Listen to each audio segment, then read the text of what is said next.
Hello learners, welcome to my channel all about education, and today we are going to discuss something related to educational structure in India.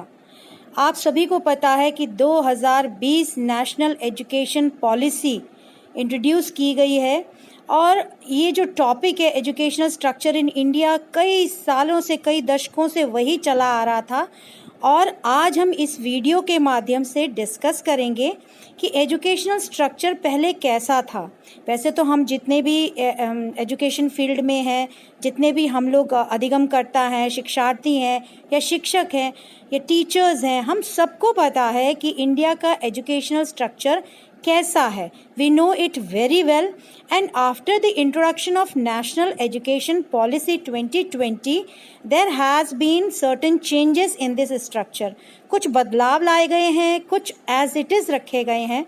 आप मेरा video देख सकते हैं जो मैंने national education policy NEP 2020 यानी कि राष्ट्रीय शिक्षा नीति 2020 के बारे में वीडियो अपलोड कर रखा है।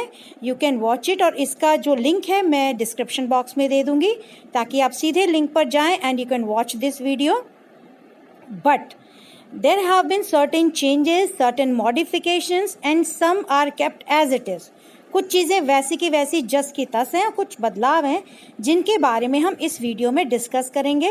लर्नर्स, मेरे पास रिक्वेस्ट आई थी कि मैं एजुकेशनल स्ट्रक्चर इंडिया में कैसा है उसके बारे में डिस्कस करूं, but I feel that I should discuss it how it was before NEP 2020 and how it is now और how it will be now in near future. So come on, let's discuss this. और मैं आपको बताना चाहूँगी कि लगभग हर exam में पूछा जाता है कि एजुकेशनल स्ट्रक्चर कैसा होता है, NEP क्या कहता है। और चूँकि बर्निंग टॉपिक है NEP, बिल्कुल it is a new topic in education field, so you must be well aware about what is NEP 2020 and how it has made difference in our educational structure. शैक्षिक संरचना में क्या बदलाव आए हैं राष्ट्रीय शिक्षा नीति 2020 से पहले और बाद में। तो अगर हम बात करेंगे कि NEP से पहले how was this structure, you very well know that we have pre primary, पूर्व प्राथमिक होता है जो जहाँ पर स्कूल से विद्यालय से जाने से पूर्व, जैसे नर्सरी, किंडरगार्टन, इस तरह के बाल वाटिकाएं, छोटे बच्चों के लिए होती है, वो अक्सर आपने देखा होगा। और ये लगभग 3 से 5 वर्ष के बच्चों के लिए होता है, प्री एलिमेंट्री, प्री प्राइमरी। उसके बाद आता है एलिमेंट्री, जिसको प्राइमरी स्कूल भी कहते हैं, प्राथमिक विद्यालय वर्ष भी कहते हैं, जिसमें क्लास 1 to 5 इंक्लूडेड है। और जो इसमें स्लॉट आता है एज का लगभग 5 years to 10 years के बच्चे इसमें आते हैं प्राइमरी स्कूल में, प्राथमिक विद्यालय में। उसके बाद आता है मध्य विद्यालय, मिडिल स्कूल, या जिसको अपर प्राइमरी भी कहते हैं, उच्च प्राथमिक भी कहते हैं, या लोअर सेकेंडरी यानी कि निम्न सेकेंडरी कह सकते हैं हम आपको, या निम्न माध्यमिक कह सकते हैं। इसमें जो इंक्लूड किए जाते हैं that are the students of class 6 to 8 and the age bracket it covers is 11 years to 14 years, यानी कि 11 वर्ष से 14 वर्ष के बच्चे लगभग इसमें आते हैं कक्षा 6 से 8 में। उसके बाद आता है हमारा माध्यमिक, जिसको सीनियर सेकेंडरी भी कहते हैं, उच्च माध्यमिक भी कहते हैं, और इसमें क्लास 11th एंड 12th आता है, जिसमें ज़्यादातर 16 से 18 वर्ष के बच्चे आते हैं, 16 to 18 years of age, and usually at this stage you are allowed to choose your stream. आप अपना वर्ग चुन सकते हैं, आप कला वर्ग जाना चाहते हैं, विज्ञान, कॉमर्स, क्या लेना चाहते हैं, you can take your choice accordingly in class 11th और 12। और वही डिसाइड करते हैं कि आगे फ्यूचर में आप कौन सा व्यवसाय, कौन सा प्रोफेशन चूज करेंगे। For example, if you want to be a doctor तो आप 11th में ऑब्वियस सी बात है बायोलॉजी लेंगे, बॉटनी, जूलॉजी। और अगर आप इंजीनियरिंग साइड में जाना चाहते हैं तो आप मैथ्स जरूर लेंगे। तो इस तरह से आप बैंकिंग प्रोफेशन में जाना चाहते हैं, आप CA बनना चाहते हैं तो आप कॉमर्स लेंगे 11th और 12th में। तो इस तरह से आपके स्ट्रीम्स हो जाते हैं। NEP से पहले एलिमेंट्री एजुकेशन की अगर बात करें तो शुरुआत आपकी प्राथमिक से होती थी। फिर 9th और 10th में आप 2 चीज़ें कर सकते हैं, आप रेगुलर जनरल क्लासेस भी कर सकते हैं या आप वोकेशनल कर सकते हैं यानी कि व्यावसायिक। व्यावसायिक में क्या होता है कि प्योर आपको प्रोफेशनल कोर्सेज कराए जाते हैं। फॉर एग्जांपल जो डिप्लोमा होते हैं, पॉलिटेक्निक होते हैं, आप लोगों ने सुना होगा पॉलिटेक्निक्स में 3 साल का होता है जहाँ पे डिप्लोमा की डिग्री मिलती है, और ऐसे ही ITI सर्टिफिकेट कोर्स होते हैं। तो ये आपके व्यावसायिक पहलू को और ज़्यादा स्ट्रांग करते हैं, सुदृढ़ करते हैं, और आप उसी व्यवसाय में आगे बढ़ते हैं। इसमें बहुत सारे कोर्सेज आते हैं आपके, जैसे कि ब्यूटिशियन का कोर्स आता है, वीविंग का कोर्स आता है, ऐसे बहुत सारे कारपेंट्री का कोर्स आता है, और भी टेक्निकल आते हैं, कंप्यूटर का कोर्स आता है। वहीं अगर आप जो जनरल कोर्सेज चलते हैं उसमें आपको पहले तो 12th तक पढ़ना है। आफ्टर कंप्लीटिंग द 12th, जहाँ पे आपने स्ट्रीम ले ली है, जैसे कि मैंने आपसे कहा अगर आप साइंस साइड है then you go in for BSc, if you are commerce then BCom, if you have mathematics then you can do BSc mathematics. जैसे कि एकेडमिक कोर्सेज जिसको हम कहते हैं BSc, BCom, BA, आप ये कर सकते हैं। उसके बाद इसमें मास्टर्स होता है, यानी कि आप इसमें MA कर सकते हैं, MCom कर सकते हैं, MSc कर सकते हैं। इसी एरिया में आप PhD कर सकते हैं। उसी सब्जेक्ट में आपने जैसे हिस्ट्री लिया, इतिहास में आप PhD कर सकते हैं, आप हिंदी में PhD कर सकते हैं, यानी कि शैक्षिक कोर्सेज होते हैं। और इसके बाद PhD के बाद भी होता है DLit होता है, पोस्ट डॉक होता है। उसी तरह से अब आप आइए प्रोफेशनल कोर्सेज। प्रोफेशनल कोर्सेज में आपने, जैसे मैंने बताया कि आपने मान लीजिए अंडर ग्रेजुएट किया है तो आप BTech भी कर सकते हैं, आप 12th के बाद भी BTech कर सकते हैं। फिर आपको आगे चल के IAS बनना है, या आप educational courses, teacher training courses हैं, जैसे कि 2 साल का B.Ed होता है, 2 साल का DLED होता है। आजकल अंडर ग्रेजुएट की अगर बात करें तो अब वो थोड़ा सा इंटीग्रेटेड आने लगे, 12th के बाद भी इंटीग्रेटेड, जिसमें ग्रेजुएट और प्रोफेशनल डिग्री, जैसे कि लॉ का आ गया है, ऐसे ही एजुकेशन का आ गया है, BLED आ गया है। तो इस तरह से इंटीग्रेटेड कोर्सेज भी हैं।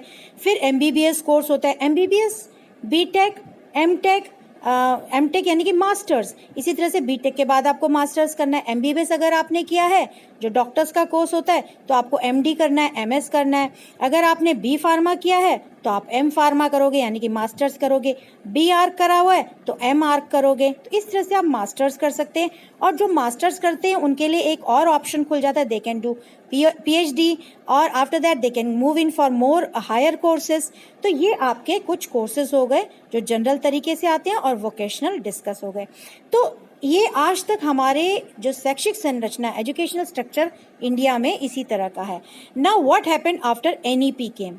सो here it is written NEP 2021. We are talking about 2021, but NEP was introduced in 2020 and approved it was actually NEP 2020 and approved in July 2021. बहुत बड़ी प्रक्रिया हुई थी, और इसके बारे में आप वीडियो में भी देख सकते हैं मेरे। उसके बाद आपका आता है NEP, जो बात करता है वो ये कहता है कि शिक्षा को एक सार्वभौमिकता प्रदान करनी है, यूनिवर्सलाइजेशन की बात करता है। सबको शिक्षा मिले, education should be made accessible, it should reach, it should have better reachability, so that everybody whether in rural area और अर्बन एरिया, रिच और पुअर, गर्ल और boy, it should be equitable, सबको मिलनी चाहिए। और इंक्लूसिव मतलब, इसका मतलब ये नहीं है कि जो स्पेशली चैलेंज्ड बच्चा है, कोई फिजिकली हैंडीकैप बच्चा है, उसको हम एजुकेशन से दूर रखें।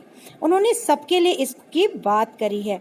इससे पहले हम आगे बढ़े, अगर आप मेरे पीछे जो एलिमेंट्री एजुकेशन का चार्ट देख रहे हैं, इसमें किस प्रकार का प्रशासन होता है ये आप देख सकते हैं। प्रशासनिक जो संरचना होती है, इसके भी वीडियो मैंने बना रखे हैं। सेंट्रल लेवल पर कैसा है, स्टेट लेवल पर कैसा है, यानी कि केंद्र, राज्य और क्षेत्रीय, लोकल लेवल पर कैसा है, इसके भी वीडियो मैंने बना रखे हैं। इसके लिंक मैं डिस्क्रिप्शन बॉक्स में प्रोवाइड कर दूंगी।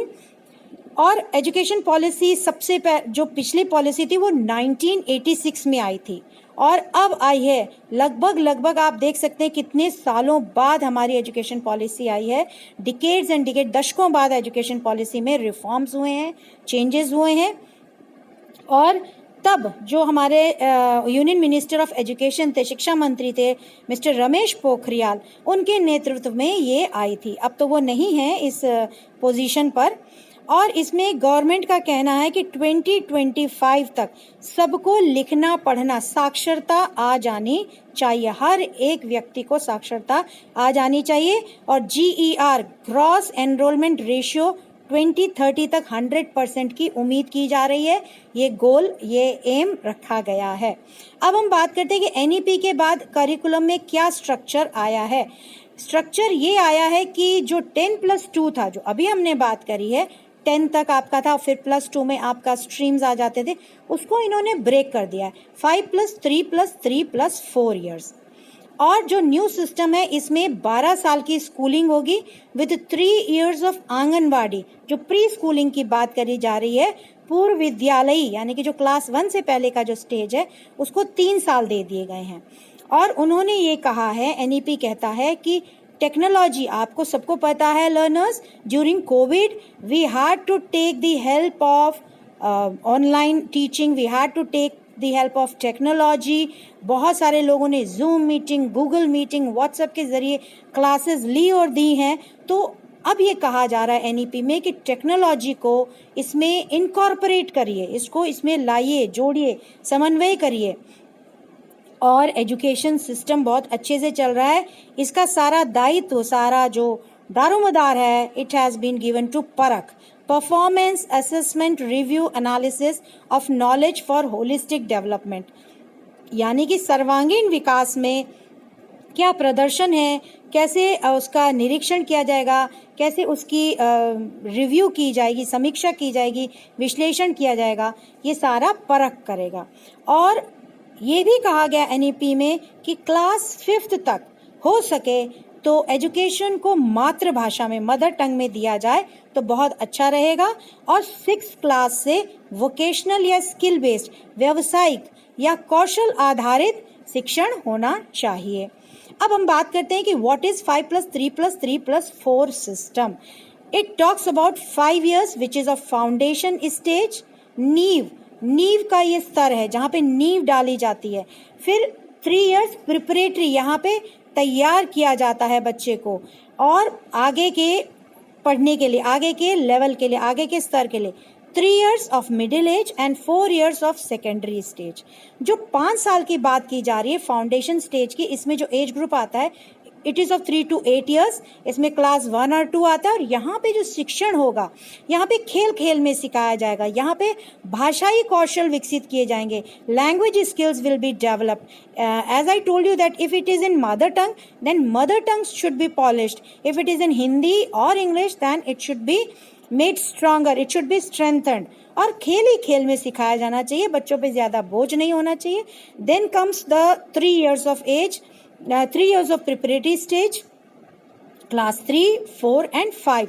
यहाँ पर भाषा के अलावा जो न्यूमरेसी यानी कि संख्यात्मक कौशल, संख्या गिनना, थोड़ा बहुत पहाड़े, ये सब चीज़ें आएंगे। और ये सब कैसे सिखाना है? खेल खेल से, क्रियाविधि से गतिविधियां करानी है।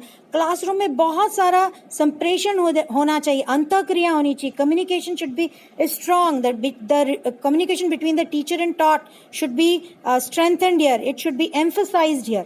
उसके बाद जो अगला +3 आता है दैट इज मिडिल स्टेज, माध्यमिक स्तर है।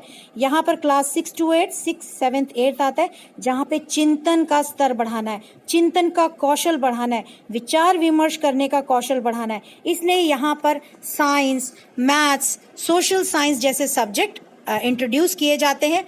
उसके बाद आता है 4 वर्ष का आपका जो सेकेंडरी स्टेज है, उसमें आपका माध्यमिक स्तर में आ जाते हैं 2+2 यानी कि 2 में आ जाता है 9th और 10th, +2 में आ जाता है 11th एंड 12th। और 11th एंड 12th में आप कोई भी विषय चुन सकते हैं, कोई भी वर्ग चुन सकते हैं, आर्ट्स, साइंस या कॉमर्स। दूसरी बहुत इंपॉर्टेंट बात एनईपी कहता है, नेशनल एजुकेशन पॉलिसी, की कोडिंग यानी कि कोडिंग भाषा सिखाना बहुत ज़रूरी है, यानी कि टेक्नोलॉजी पे बहुत ज़्यादा बल दिया गया है। और वो कहते हैं कि क्लास 6 से कोडिंग इंट्रोड्यूस कर दीजिए, क्लास 6 से कोडिंग को प्रस्तावित किया गया है। और जो भी पढ़ाया जा रहा है उसका अगर हमको मूल्यांकन करना है तो उसका मूल्यांकन ओवरऑल करना है, it should B holistic in nature. अगर आपने पढ़ाया होलिस्टिक है, सर्वांगीण विकास के लिए पढ़ाया है, तो मूल्यांकन भी सर्वांगीण विकास को देखते हुए करना चाहिए। इसके अतिरिक्त व्यावसायिक प्रशिक्षण की बात की गई है फ्रॉम क्लास 6 ऑनवर्ड्स। और class 2nd, 5th and 8th में 3 एग्जाम्स होंगे, मेन एग्जाम्स होंगे, उसको बच्चों को लेना ज़रूरी है।